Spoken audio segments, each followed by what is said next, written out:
수금의 테마사란 제목으로 은혜를 나누려고 합니다. 저번 시간에 이제 골리앗을 무너뜨린 17장 사건, 그 다음에 16장 14절 이하의 내용으로 연결이 된다고 말씀을 드렸죠. 다윗에게 하나님의 영이 임하고 또 반대로 사울에게서는 하나님의 영이 떠납니다. 이 사울의 영혼은 공의 상태, 즉 비어있게 되었고, 저번 시간에 말씀드린 것처럼 그 비어있는 틈으로 악한 영이 들어가게 됩니다. 14절에서 23절은 한 번에 설교를 해야 되는 내용이지만 메시지의 분량이 많아서 저번 주와 이제 오늘 두 번에 걸쳐서 전해드립니다. 이 일주일간의 텀이 생기면 기억이 잘 안 나서 한 번에 연결되기가 좀 어렵게 됩니다만, 하여간 이제 기억을 잘 더듬어서 한번 살펴보겠습니다. 사울의 번뇌라는 표현이 나온다. 이 번뇌의 정체가 무엇인지 저번 시간 내용이죠. 그리고 이제 오늘은 그것을 이제 다윗이 어떻게 다루게 되는지 그 내용입니다. 그 번뇌의 정체가 뭐냐, 그리고 그 번뇌를 어떻게 다루어서 쫓아냈느냐, 뭐 이런 건데, 저번 시간에는 이제 악한 영이 들어가 사울에게 번뇌를 준다고 했는데, 번뇌라는 히브리어 바하트라고 그랬죠. 분석을 해보면 텅 빈 집, 아무것도 없기 때문에 그 텅 빈 집을 멸망될 것으로 바라보는 눈, 계속 멸망만 바라보는 그 눈, 그것이 번뇌다라는 히브리어 단어의 의미가 있다고 말씀을 했습니다. 그래서 이후에 사울은 심각한 정신적 질환을 앓기 시작했고, 이것이 심각한 우울증 증세로 나타나게 됩니다. 자신의 운명이 멸망할 것이다라는 두려움 속에서 살아가게 되죠. 근데 원래 알다시피 다윗은 철저하게 사울의 편 아니겠습니까? 사울의 편이 되기도 해서 골리앗도 죽여주고, 더군다나 또 이제 사울의 사위가 되기도 하고, 또 무기 드는 자로서 가장 옆에서 측근에 있기도 하고, 여러모로 봤을 때 사울에게 큰 도움이 되는 그런 존재입니다. 그럼에도 불구하고 악령이 들어온 이 사울의 생각에 다윗이라는 존재는 죽여야 된다, 이런 강박이 생겨버립니다. 골리앗 사건 이후로 이제 유명해지기 시작한 다윗으로 인해서 자기 인생이 멸망할 것 같다는 두려움을, 그걸 사울이 극복하지 못한 거죠. 사울은 늘 이제 그렇습니다. 앞에도 봐왔다시피 사람에게 어떻게 평가를 받을까, 그리고 사람한테 어떻게 인정을 받느냐, 이걸 가장 중요하게 여긴 인물입니다. 뭐 누구나 다 그렇습니다. 사람에게 잘 보이려고 한다는 것 자체가 문제가 아니라, 그것 때문에 얼마든지 하나님도 제껴버릴 수 있다는 것, 그리고 늘 그렇게 해왔다는 것이 하나님이 사울을 버렸던 그런 이유가 되었죠. 이 번뇌하고 있는 사울을 보다가 이제 신하들이 제안을 합니다. 그게 오늘 16절인데, 16절 다시 한번 보면, 원하건대 우리 주께서는 당신 앞에서 모시는 신하들에게 명령해서 수금을 잘 타는 사람을 구하게 하소서. 하나님께서 부리시는 악령이 왕에게 이를 때에 그가 손으로 타면 왕이 나으시리이다 하는지라. 그러니까 처음부터 다윗을 소개한 건 아니죠. 수금으로 악령을 몰아내도록 그렇게 권유를 합니다. 이제 그렇다면 당시에도 이제 이런 그 일종의 수금의 처방들이 있었다라고 생각해 볼 수가 있습니다. 수금이라는 게 뭐냐면 세울 숫자, 검은고 금자, 이게 합쳐진 단어인데, 어떻게 표현을 해야 되나, 뭐 여러분 인터넷 찾아보시면 그림이 많이 나와요. 그러니까 이렇게 뭐 세로로 된 현악기를 말하는데, 히브리 말로는 킨노르라고 합니다. 근데 이 단어가 이제 그리스어로 키누라, 혹은 이제 기타라 이렇게 옮겨지고, 그래서 오늘날 이제 이 기타의 어원이 되었습니다. 우리가 이제 교회에서 찬양할 때 기타를 치는 것이 사실은 예전에 이 수금과 같은 거죠. 그래서 이제 기타를 치고 찬양을 한다는 것은 수금을 치고 찬양을 하는 것과 같은 영적 의미고, 수금으로 악령을 내쫓는 정도의 영성이 있어야 한다는 거예요, 사실은.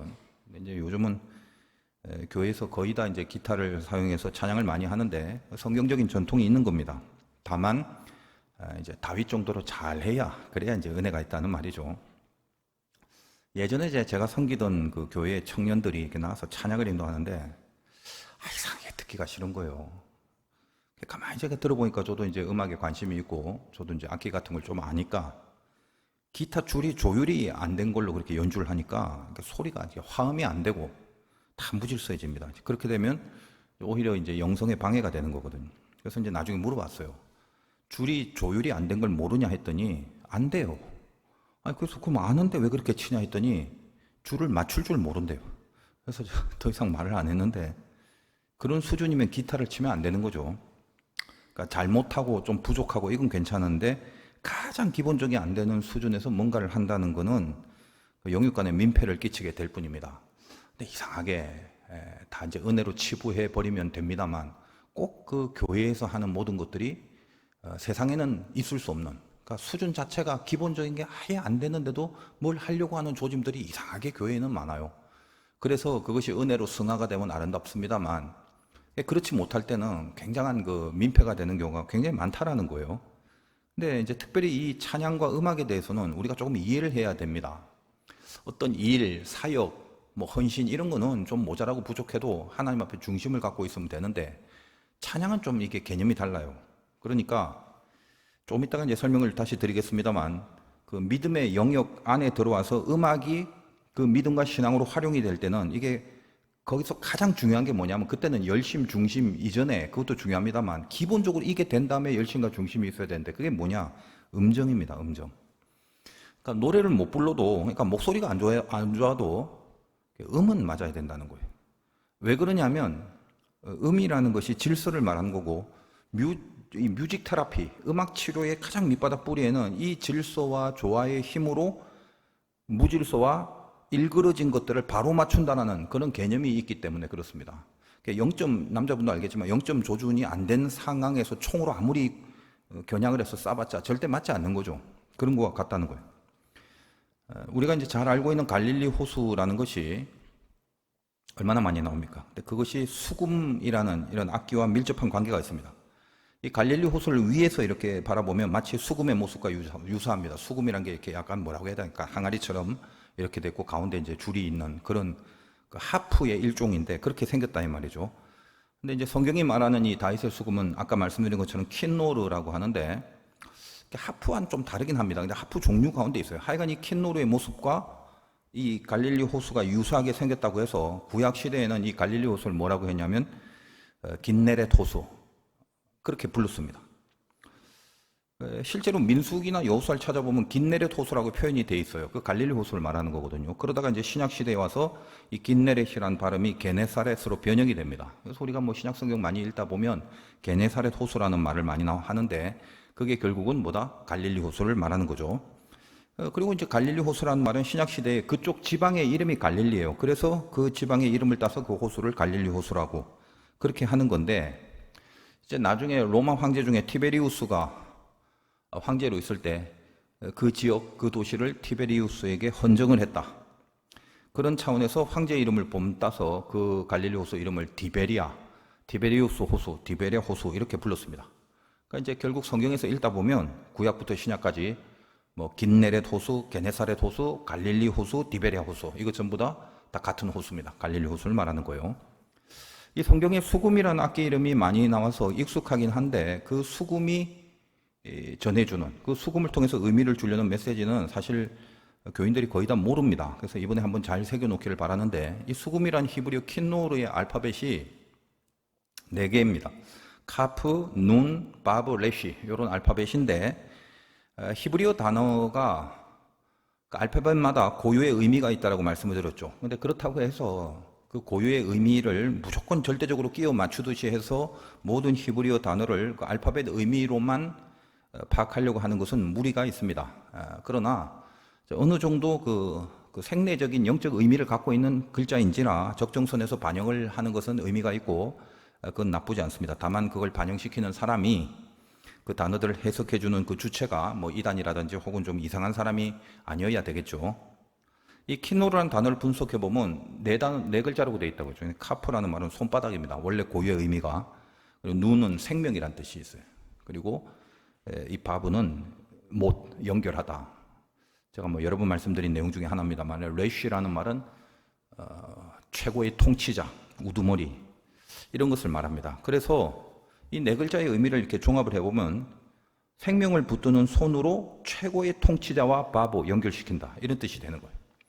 그러니까 이 수금이라는 단어 안에 굉장히 영적인 의미가 있죠. 손으로 수금을 타면서 최고의 통치자가 되신 하나님과 연결을 시킨다라는 그런 뜻이 있다라는 겁니다. 그래서 수금을 탄 이후에 그 소리를 듣고 사울의 상태가 좋아집니다. 23절 볼게요. 마지막. 하나님께서 부리시는 악령이 사울에게 이를 때에 다윗이 수금을 들고 와서 손으로 탄즉 사울이 상쾌하여 낫고 악령이 그에게서 떠나니라 이렇게 돼 있죠. 세 가지. 상쾌하고 낫는다. 낫고 악령이 떠난다. 이 상쾌하다라는 단어가 라바흐인데 원래 뜻은 숨을 쉰다라는 뜻입니다. 제가 이제 그 성경 설교를 하면서 원어 얘기를 좀 많이 하지 않습니까? 근데 이게 안 할 수가 없어요. 그러니까 대강 우리나라의 말들을 그냥 우리말 수준에서 이해하는 것과 그 원어가 주는 메시지가 상당 부분 그 깊이가 좀 달라서 말씀을 드릴 수밖에 없는데, 그냥 상쾌하다는 거 우리가 생각하면 기분 좋다 이거잖아요. 근데 원래 의도가 뭐냐면 숨을 쉰다라는 뜻이나 숨을 쉬게 됐다. 그리고 낳는다는 말은 토부인데, 이건 뭐 익숙한 단어죠. 좋아진다라는 뜻입니다. 그런데 이 좋다라는 것은 하나님 보시기에 좋았더라. 하나님이 이 세상을 만드시고 보시기에 좋았더라. 그때 이제 자주 사용했던 것이 토부 아니겠습니까? 그 단어.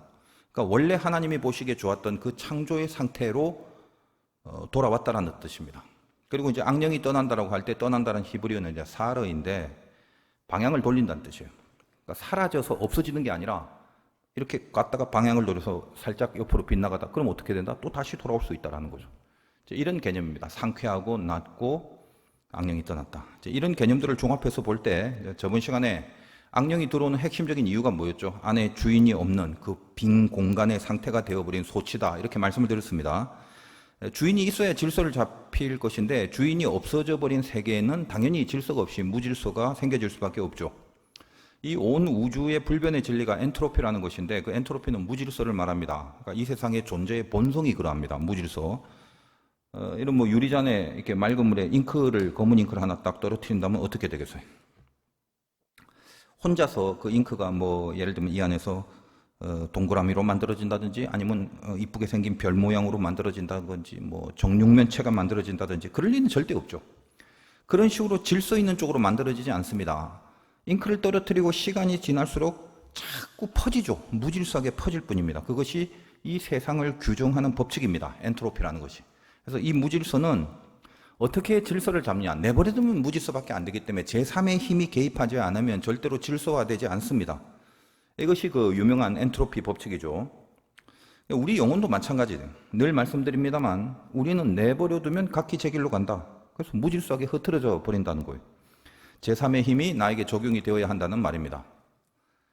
수금을 연주함으로 그 연주하는 손이 하나님과 연결시킨다라는 것은 이 무질서 속에 질서의 힘과 연결시켜서 질서의 힘을 불어넣는다라는 걸 말하는 거거든요. 우리가 이제 아주 쉽게 우리 일상에서도 뭐 슬프면 좀 경쾌한 음악을 듣고 힘을 내고 또 우울하면 또 기쁜 음악을 듣고 기분 전환을 하고 그렇지 않습니까? 누구에게나 다 적용이 되고 경험이 되었던 그런 어떤 음악의 영향력에 대해서는 다 느낌을 알고 계실 건데, 그보다 이제 더 깊은 차원이죠. 이 영적인 세계에 들어가면. 마찬가지로 당시에 이 수금을 연주함으로써 악령을 쫓아내는 행위들이 원래 좀 있었습니다. 음악을 통한 치료의 원리가 어떤 건지 이런 거를 그 원리적으로 그걸 다 알고 있진 않았습니다. 그 원리는 모르고 있었지만 경험적으로 이 음악을 들을 때, 연주를 들을 때 그것이 주는 어떤 정신적 건강, 이걸 이미 경험하고 있는 시대라는 걸 알 수 있는 거죠.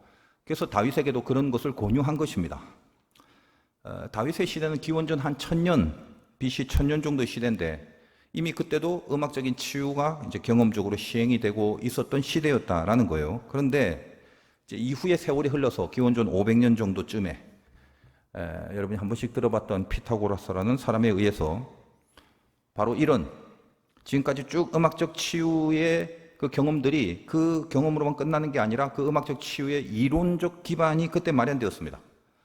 이 피타고라스 학파의 주된 명제가 뭐냐 하면 만물은 수로 이루어졌다 그거죠. 그래서 여러분 이제 뭐 공부 열심히 하셨겠지만 중학교 때 맨날 그 피타고라스 정리를 외웠던 그런 기억이 날 겁니다. 직각삼각형에서 A제곱 플러스 B제곱은 C제곱이다. 늘 암기를 하고 있었죠. 암기를 해도 정작 문제는 못 풀었던 그런 쓰라린 경험들을 다 갖고 있을 것입니다. 근데 이 피타고라스 학파가 수학적 진리로 유명해지기 전에 실은 뭘로 유명하냐면 음악으로 유명했다는 거예요.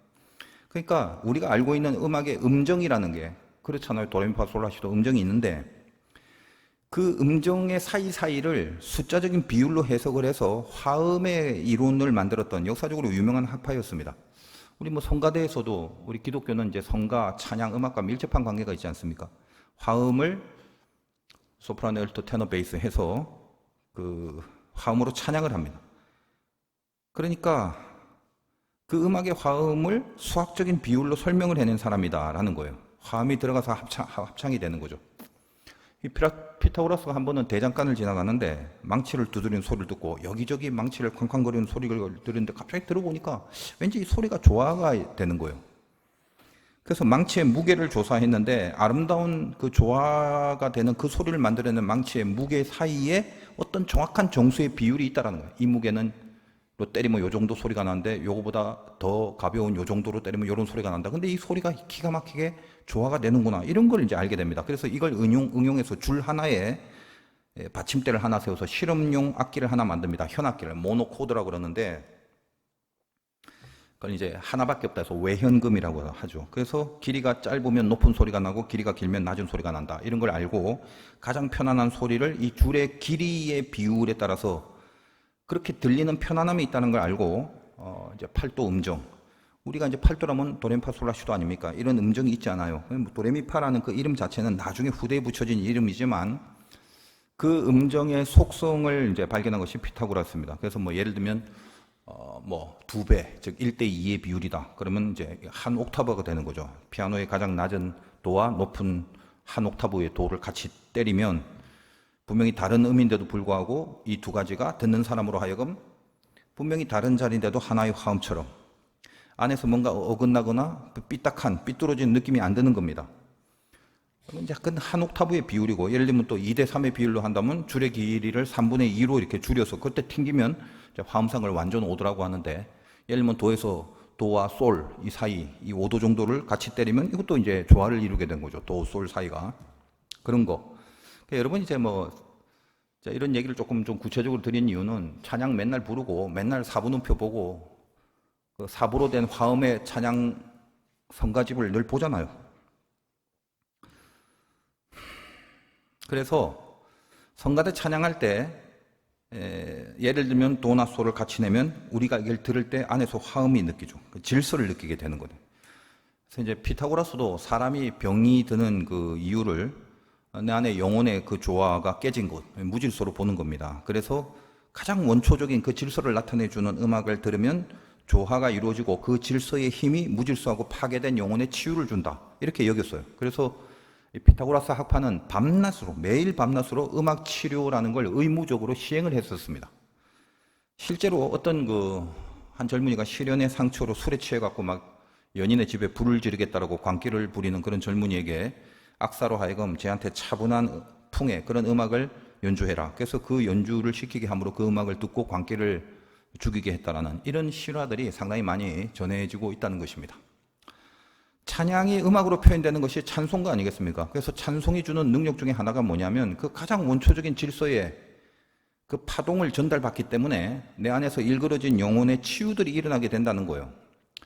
그래서 음악이라는 것도 그렇죠. 무슨 음악을 듣느냐 그런 점이 사람에게 미치는 영향은 상당합니다.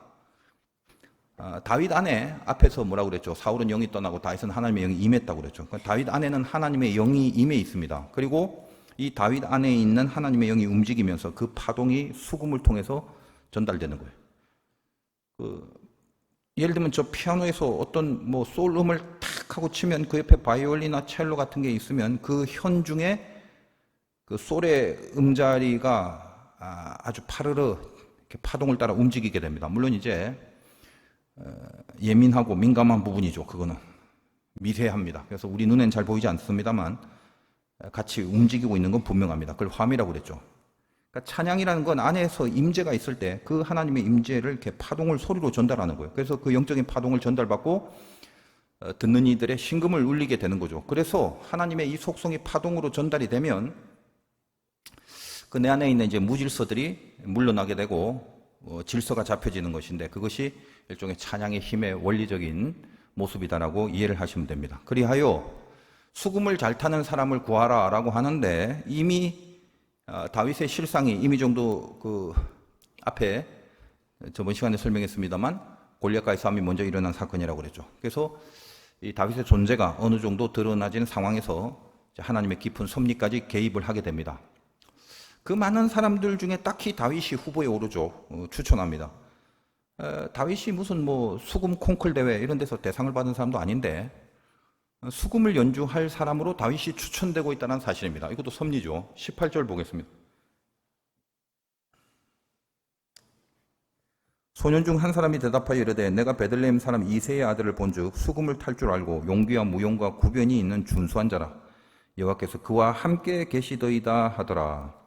수금을 잘 탄다라는 것이 절대적 기준이 아니라는 걸 알 수 있어요. 이미 골리앗과의 전투에서 다윗의 용기, 무용과 언변까지 이게 다 알려져 있기 때문에 실제로 그가 갖고 있는 음악적인 스킬도 물론 중요하겠지만 방금 읽은 18절 마지막에 여호와께서 그와 함께 계시더라. 이제 여기가 중요한 것이 됩니다. 다윗과 함께하는 그 하나님의 영적인 그 파동이 수금을 통해서 그 사울 안에 있는 무질서의 악령을 쫓아낼 수 있다라는 것을 다윗을 추천한 저들도 어느 정도 알고 있었다는 것입니다. 다윗은 하나님이 함께한 존재야. 이걸 알고 있었다는 거예요. 사울은 이제 안 그래도 17장에서 먼저 일어난 사건이었죠. 골리앗 전투에서 다윗에 대해서 경험을 했기 때문에 다윗으로 하여금 수금을 연주케 하는 것도 허락을 했을 뿐만 아니라 또 다윗을 보자마자 아직 줄 튜닝도 안 했는데 표현해 보니까 보자마자 크게 사랑하고 자기의 무기를 든 자로 삼아버립니다. 21절 볼까요? 다윗이 사울에게 이르되 그 앞에 모셔 섬에 사울이 그를 크게 사랑하여 자기의 무기를 드는 자로 삼고 막상 이제 악령으로 인해서 이 번뇌를 치유받으려고 했는데 다윗을 딱 보니까 수금을 타기도 전에 골리앗이 생각이 난 거죠. 쟤 걔인데 다윗이 수금을 잡기 전에 크게 사랑하여 자기의 무기부터 잡게 하는 그런 사울의 모습을 느낄 수 있게 합니다. 이런 모습도 이제 너무 업이 된 거죠, 사실은. 여러분, 이 사무엘서는 이제 이런 내용으로 오늘 본문에 기록이 되어 있지만 이런 사실들이 있다는 역사서이긴 하지만 늘 말씀드립니다만 넓게는 큰 그림을 보면서 동시에 그 디테일한 작은 구체적인 부분을 다 같이 조망할 수 있도록 기록한 성경입니다. 그래서 사실 이걸 깊이 있게 이해를 하게 되면 될수록 이 성경이라는 게 이게 사람이 쓸 수 없는 거구나. 이런 것을 이제 저는 개인적으로 절감하게 됩니다.